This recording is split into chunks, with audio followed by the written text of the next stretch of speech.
Hi, my name is Bill, and this video is a recollection of my childhood. Please forgive me if some facts are wrong or the names aren't right. It's been a long time.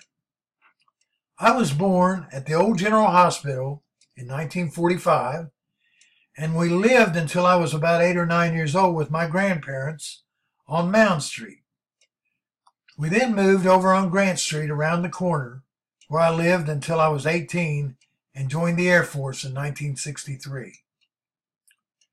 Back in the 50s and 60s, you didn't have to worry about playing outside.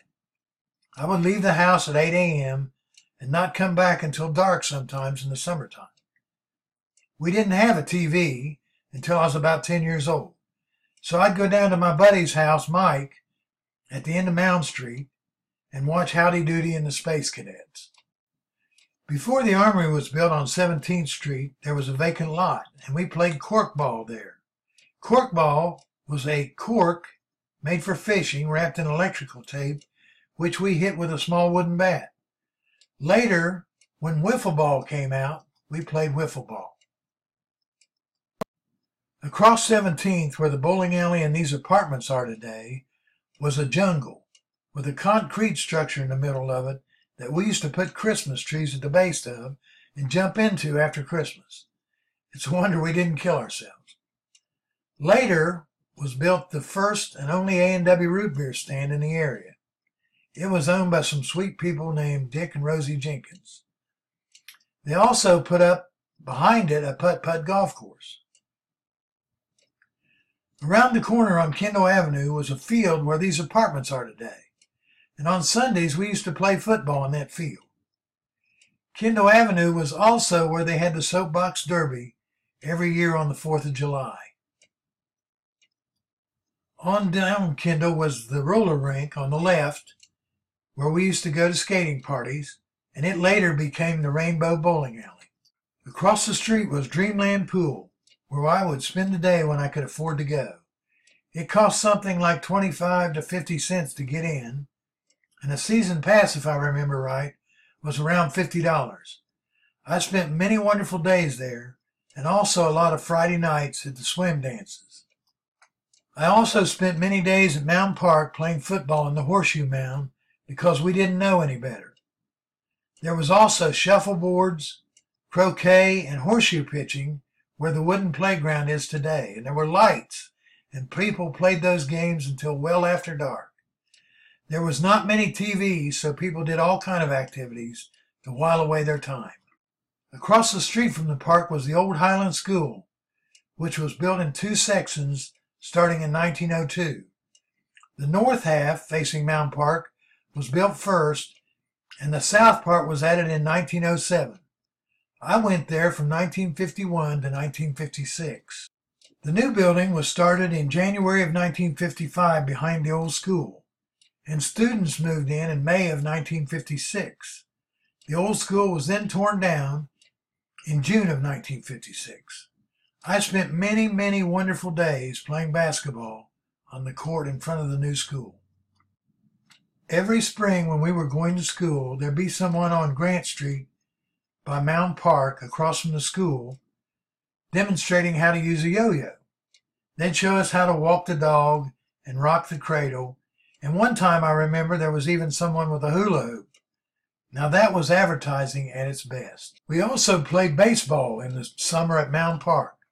We would have pickup games during the day, and then we'd play our league games at night. My little league team was the Police. At age 13, I graduated to the Pony League, and I played for Emmerich's Funeral Home with Ralph Scott, who now owns the funeral home. Back in the 50s, there were grocery stores on almost every corner. This was where Colvin's Market on Grant between Center and Mound Street was. Going west on Grant Street was Stevenson's Market at Grant and Summit, and beside it was where I got my hair cut. Across the street was an old church, which has been torn down and a new church built behind it. But on the old church steps, I used to sit and fold my newspapers for the Portsmouth Times. I had a route of 110 people going down High Street to 20th and on 17th and 18th Street. Every day I would buy a bottle of pop and a candy bar at Stevenson's Market for 10 cents and go over and wrap my papers. On Grandview and Grant Street was Wendellkins Market and Post Office. And when I was in the 6th grade, I was a traffic scout on that corner. This vacant lot at Grant and Grandview is where the Mound Park Pharmacy stood. And behind that building was another barber shop. Thompson's Market at Grant and Hutchins, where this beauty shop is now, is where I bought my penny candy before school. Kits were my favorite. And at the end of the school year, my desk would be so full of wrappers, I couldn't hardly close it. No wonder my teeth were bad. Behind Highland School was the old Franklin Avenue Methodist Church, which is now a different church, but it has become part of Cornerstone Church where I go. I belonged to an awesome scout troop there, and I played the snare drum in the drum and bugle corps. We would march in the Memorial Day parade every year. After school, we would sometimes go to the Sugar Bowl, which was in this building down the street from the school on Hutchins, or to the Park Shop behind the park on 17th Street, and drink Cokes and play the jukebox and pinball machines. But most days, I would go to my buddy John's house on McConnell Avenue and play wiffle ball in front of his steps. On Saturdays, we would go to the fire station and hang out and watch him play cards, and maybe, if we were lucky, get to slide down the pole.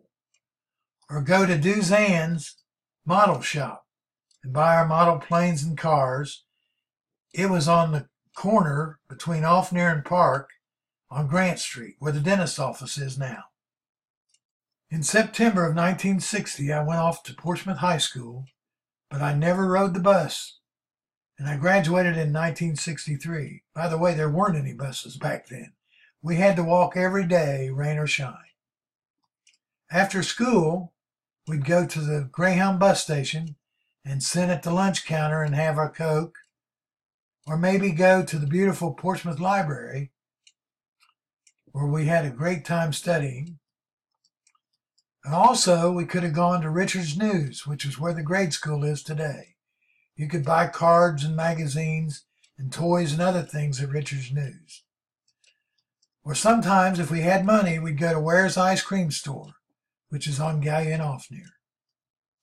So as you can see, I was never bored as a child. I have some really great memories, and I want to thank Portsmouth for my great childhood.